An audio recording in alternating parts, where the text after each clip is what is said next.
अस्सलाम वालेकुम दोस्तों, तुसी वेखदे पे हो पाक पतनकास ते मैं दोस्त अहमद फराज। अज माशाल्लाह बड़े बड़े कद काठ वाली चेक करो नस्ल आ गई रेड फ्रीजियन। पिछे बच्चा रेड फ्रीजियन माशाल्लाह बड़ा वड्डा कद, नुआई धुआई कोई नहीं, ताज़ी आई उवें लगा रही वीडियो ताकि तोहफा नज़र आ जाता है। बड़ा वड्डा आर्डर, सब तो पहले आर्डर की तसल्ली होगी हवाने की। उस तो पहले बरामद दसदा जावां लोकेशन अड्डा बुंगा हयात, तहसीलो जिला पाक पतन शरीफ। मोबाइल नंबर है साडा 0387 54 743। व्हाट्सअप नंबर भी यही है जी, तो लोकल नंबर भी यही है। हवाना चेक करो माशाल्लाह, बड़ा खूबसूरत हवाना, गोल हवाना, गोलाई आला, दुध आला आर्डर, सारा ही हवाना माशाल्लाह दुध आला। कोई हवा नहीं तो कोई लो नहीं तो कोई बल नहीं, जो हवाना है माशाल्लाह सारा ही दुध आला। जी सील सो चेक करो, सील सऊ शरीफ ए चेक करो, सील सऊ शरीफ, बड़ा वड्डा कद ते बड़ा वड्डा हवाना। सुबह दूसरा सूई, पहले सुबह दुध का रिकॉर्ड 20 किलो, हुण सुबह दूसरा सूई। पिछे बच्चा खून वाला नाड़वा चेक करो मौजूद है माशाल्लाह, बड़ा तगड़ा बच्चा दिता जिवें एक हफ्ते का होंदा है, लेकिन खून वाला कच्चा नाड़वा लमक रही है, चेक कर लो।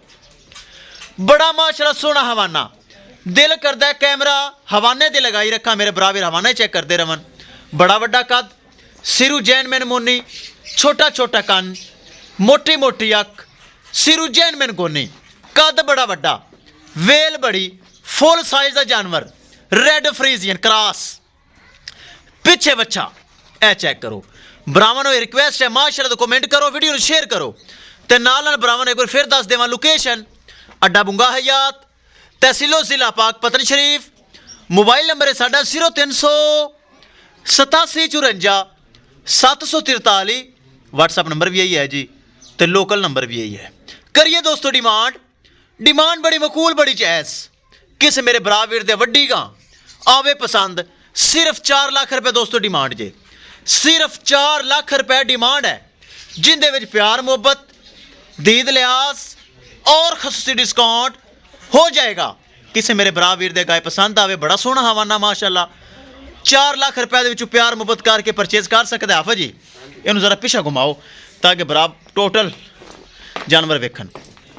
ए चेक कर लो दोस्तों, बड़ा वड्डा कद जे, रेड फ्रीजियन, बहुत वड्डा कद जे माशाल्लाह, फुल बरीक चमड़ी टिशू पेपर तरह। ए चेक करो, कद बड़ा वड्डा, जेड़ा बड़ा मौके ते आसी वाकई कहेगा कि जानवर का कद है। 4 लाख रुपए दोस्तों डिमांड है, जिंदे जी थोड़ा बहुत प्यार मुहब्बत करके किसी भरा वीर दे पसंद आवे रब्ता करके परचेज कर सकता है। इंशाल्लाह दोस्तों मिलेंगे कि नई वीडियो के नाल। अपने फराज दोस्त नूं दे इजाजत, अल्लाह निगहबान।